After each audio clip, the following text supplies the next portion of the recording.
चलो बाहर, तू ढके आओ।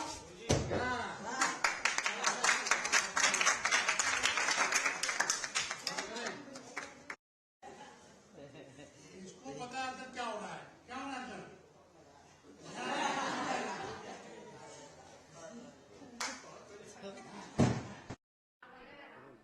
मुझे क्या सुनना पड़ेगा आपको? हमारा नाम डॉक्टर जितेंद्र तिवारी है। डॉक्टर साहब, जुड़े हो कराटे सिखाने के लिए और इस तरह से जी, ये अभी शुरू हुआ, इसी साल से शुरू हुआ। ये हम देख रहे हैं, अगल बगल देशों की स्थिति देख रहे हैं। विशेषतः हमने बांग्लादेश में देखा कि हमारी महिलाएं, माताएं, बहनें बेचारी इतनी पीड़ित हुई सब, लेकिन जैसे उन्होंने शस्त्र उठाया, जैसे उन्होंने आत्मरक्षा के लिए अपना उपाय चुना और सभी संगठित हुए, वैसे देखिए कि आतताई सब भागे, म्लेच्छ भागे, उनको नहीं तो कितना कष्ट पहुंचा रहे थे। तो उसी तरह हमारे संस्कृति सनातन पर बहुत अत्याचार हमने देखा, वहां पर देखा।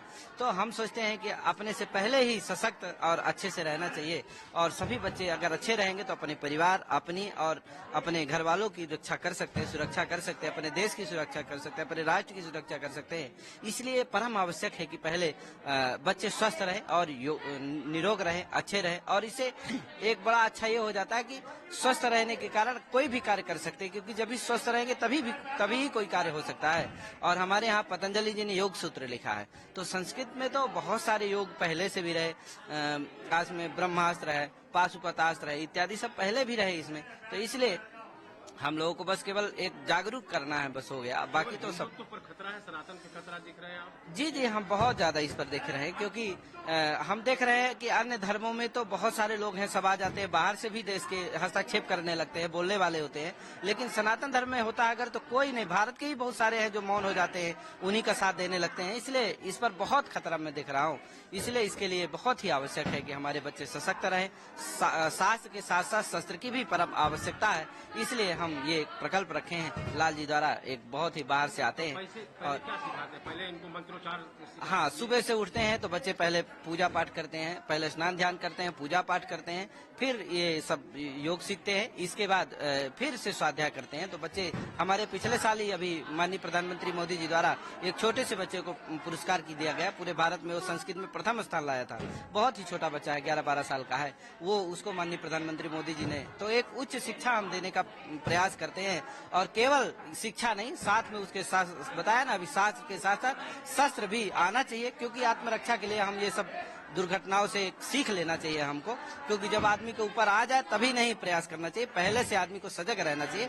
बस इतना ही उद्देश्य है बस। और एक अच्छा कार्य करने का प्रयास है। कैलाश मठ हमारा सभी गुरुकुलों को प्रेरणा भी दे रहा है, इससे बहुत सारे लोग सीख रहे हैं। हमारे पास कई फोन आते हैं कि हमको भी सिखाना है, हमारे बच्चे भी आना चाहते हैं। तो बहुत सारे लोग इसे शिक्षा भी ले रहे हैं, सीख ले रहे हैं। और बहुत ही जल्दी हमको लगता है कि बनारस के सभी गुरुकुलों के छात्र हमारे कैलाश मठ प्रांगण में पधारेंगे और अब अथवा अपने अपने गुरुकुल में प्रारंभ करने वाले हैं। शास्त्र के साथ साथ ये शस्त्र की भी परम आवश्यकता है, और विशेषता योग की, इसका जूडो इत्यादि ये बहुत ही आवश्यक है। इसलिए सभी इससे प्रेरित हो रहे हैं, सभी इससे शिक्षा ले रहे हैं। तो बहुत ही अच्छा ये कदम कैलाश मठ में हो रहा है। क्या नाम है आपका? क्या नाम है आपका? मेरा नाम लाल कुमार है। मतलब क्या सिखा रहे हैं बच्चों को? क्या क्या क्या सिखाते हैं? देखिए, इन लोगों को मैं आत्मरक्षा सिखाता हूँ, कैसे अपने आप को सेव करना है, कैसे हम अपने आप को बचाव करना है। आजकल के माहौल को देखते हुए, जैसे जितने भी आतंकी हैं, जितने भी लड़ाकू आते हैं, जितने भी आपको देखते हैं टेररिज्म में आते हैं या कहीं भी कुछ करते हैं, वो लोग इसी प्रकार की ट्रेनिंग लेके आते हैं ताकि हम सेफ रहें। तो इनको हम उसी प्रकार की ट्रेनिंग दे रहे हैं कि आप कैसे सेफ रहोगे और समाज का कैसे भला करोगे। कैसे कैसे आप लड़ेंगे, ये ट्रेनिंग देते हैं? हाँ, कैसे आपको लड़ना है, कैसे आपको सिचुएशन ऑफ टाइमिंग, आपके पास कौन सी ऐसी टाइमिंग है और कौन सी हम टेक्निक मार के इसको गिरा सकते हैं। इसमें सिर्फ बेहोश करना भी है, हाथ को लॉक करना भी है, टेक्निक भी है, कई तमाम प्रकार की हैं। जहाँ भी जो मिलते हैं वहीं हम लोग अटैक करते हैं। क्या जरूरत पड़ी इन संस्कृत वाले बच्चों को ये सिखाने की? ये देखिए, सबसे बड़ा आपके सामने उदाहरण बहुत सारे आए हुए हैं। देखिए, जैसे शास्त्रार्थ करते हैं ये, तो इनको लोग कमजोर समझते हैं, पूजा पाठ कराने वाले, लेकिन नहीं, इनके अंदर भी वो गुण है, ताकि हम भी देश की सेवा करें, समाज की सेवा करें और साथ में शास्त्रार्थ भी करें। खाली शास्त्रार्थ पे नहीं, इसके ऊपर भी हमने रहना है। कोई खतरा दिख रहा है आपको? कुछ जैसे बांग्लादेश में दिखा उस तरह से उसके लिए तैयार कर रहे हैं बांग्लादेश में हिंदुओं के ऊपर? नहीं, हिंदुओं का या किसी प्रकार का हो,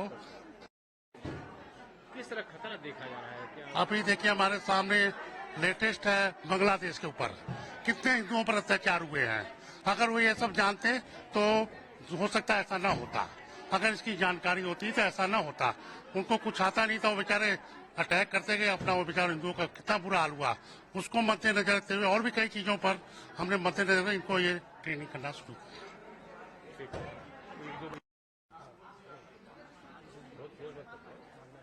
क्या नाम है आपका? सुधांशु पांडे।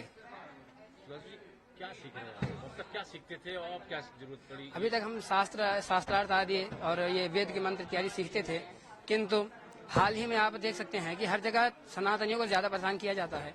कहीं भी गए, बाहर गए तो जो लोग अन्य धर्म के लोग हैं, इस्लाम आदि धर्म के लोग, वो अगर देख लिए हमको कि ये जनेऊ पहना है, धोती पहना, सिखा रखा है, चंदन लगाया है, तो जान जाएंगे ये सनातनी है, सनातनियों की रक्षा यही करते हैं, हमको रोकने वाले यही हैं। तो इसलिए सबसे पहले हमारे ऊपर ही अटैक किया जाता है। इसलिए अब हाल ही में देखिए बांग्लादेश इत्यादि में भी आपको उदाहरण देखे गए, और कुछ दिन पहले भी हुआ था वहाँ पुणे इत्यादियों में, उन जगह पे संतों को भी मारा गया। संत गाड़ी भर के जा रहे थे, उनको रोक के मारा गया। तो इसके लिए अब हमको अपनी सुरक्षा के लिए ये आत्मरक्षा के गुण भी सीखने पड़ रहे हैं। अभी हमारे लाल कुमार सर हैं, वो हमको जूडो सिखाते हैं। तो यहाँ 100 से अधिक छात्र हैं, हम लोग अपनी सुरक्षा के लिए जूडो आदि सीखते हैं। तो हमको इसकी आवश्यकता लगी, इसलिए हमने सीखना इसको शुरू किया है। क्योंकि अभी जिसे अगल बगल में ही कहीं भी गए तो कोई भी अटैक कर सकता है, तो उसके लिए अपनी आत्मरक्षा होना आवश्यक है। धक्का मुक्की नहीं, बस इनको नहीं लाओ, नहीं लो। क्या नाम है आपका? युवराज त्रिपाठी। त्रिपाठी जी, क्या सीखते थे और क्या जरूरत पड़ी आप लोगों को कि ये जैसे देखिए अभी हाल ही में बांग्लादेश में हो रहे हिंदुओं को अत्याचार, कैसे हिंदुओं के ऊपर अत्याचार कर रहे हैं, तो ये सब देखकर, और साधु संतों को देखिए कैसे गाड़ी रोक रोक कर मार रहे हैं, तो यही सब देखकर हम क्या जूडो आदि सीख रहे हैं अपने आत्मरक्षा के लिए। और आस पड़ोस में जैसे मुसलमान आदि करते हैं, अत्याचार कर रहे हैं हिंदुओं के ऊपर, बस यही देखकर हम जूडो आदि सीख रहे हैं। लाल जी सीखा हथियार उठाना सीख रहे जी। हिंदुओं को भी, सनातनियों को भी क्या हथियार उठाना जरूरी हो गया है, इसलिए जूडो सीख रहे हैं। शास्त्र के साथ शस्त्र भी उठाना है। क्या नाम है आपका? अंश तिवारी। तिवारी जी, क्या सीखते हैं आप लोग? अब क्या जरूरत पड़ गई इसकी? हम लोग यहाँ पे जूडो सीखते हैं।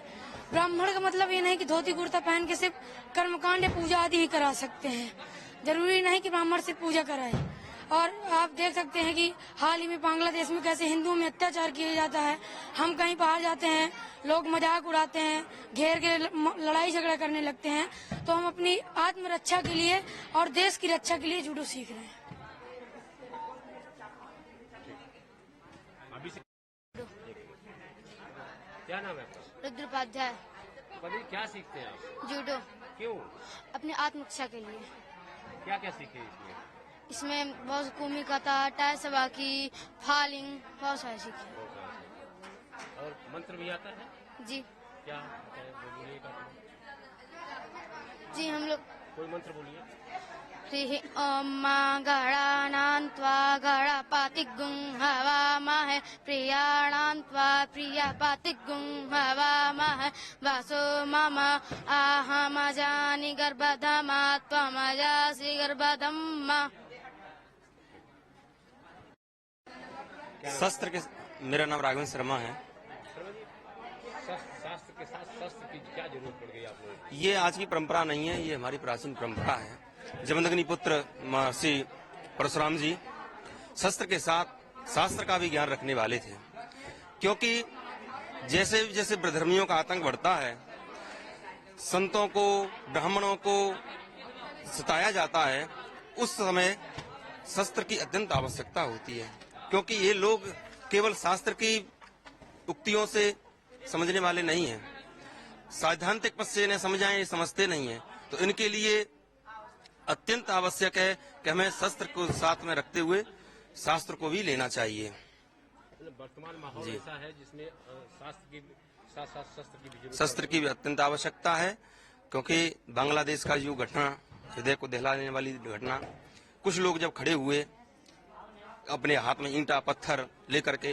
तो जब वहां पे विधर्मी लोग भागने लगे तो इसका जीता जाता उदाहरण हमें बांग्लादेश से मिला, और वहीं से हमें ये प्रेरणा मिली कि हमें भी योग सीखना चाहिए और जूडो कराटे शस्त्र की विद्या सीखनी चाहिए। महादेव। वाराणसी में परिचय बता दें। मैं स्वामी अनंतानंद पुरी इस कैलाश मठ के ट्रस्टी हूँ। गुरु जी, ये मठ में पहले तो शास्त्र की विद्या दी जाती थी गुरुकुल में, हाँ।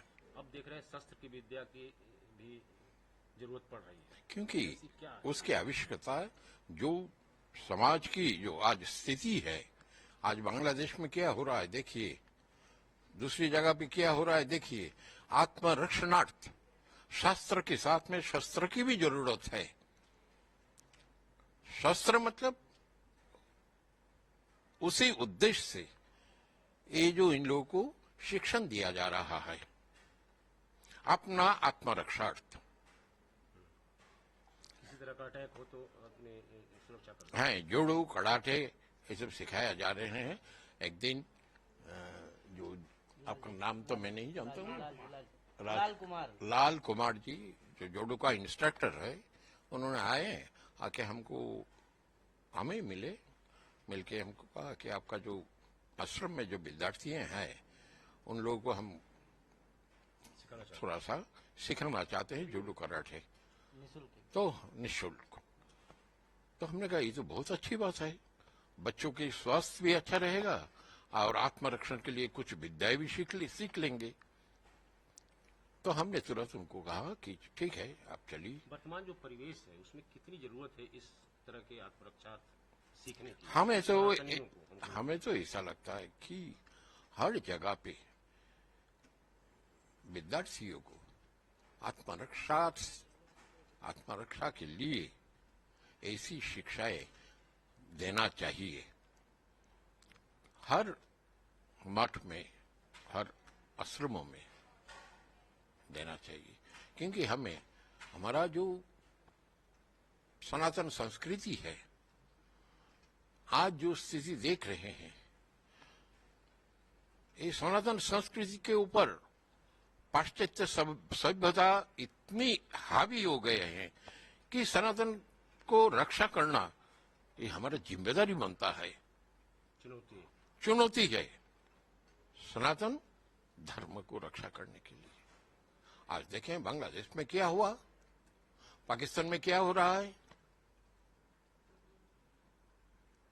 तो सबसे ज्यादा खतरा आपको लगता है सनातनियों पर ही है क्या? हाँ, अब वर्तमान में जो देखा जा रहा है, हालांकि सनातनियों के ऊपर में कोई कुछ कर नहीं सकते हैं, ये तो हम लोगों का आत्मविश्वास है, क्योंकि यहाँ पे पूर्व में भी बहुत आ गए हैं सनातन को समाप्त करने के लिए। हून आए, मुगल आए, अंग्रेज आए, लेकिन कोई कुछ कर नहीं पाए। जो सनातन है वो आज भी टिका हुआ है और आगे भी टिका रहेगा, लेकिन उसको रक्षा के लिए हमें भी तैयार रहना चाहिए, हमें भी कुछ करना चाहिए। वही कर रहा है।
जवान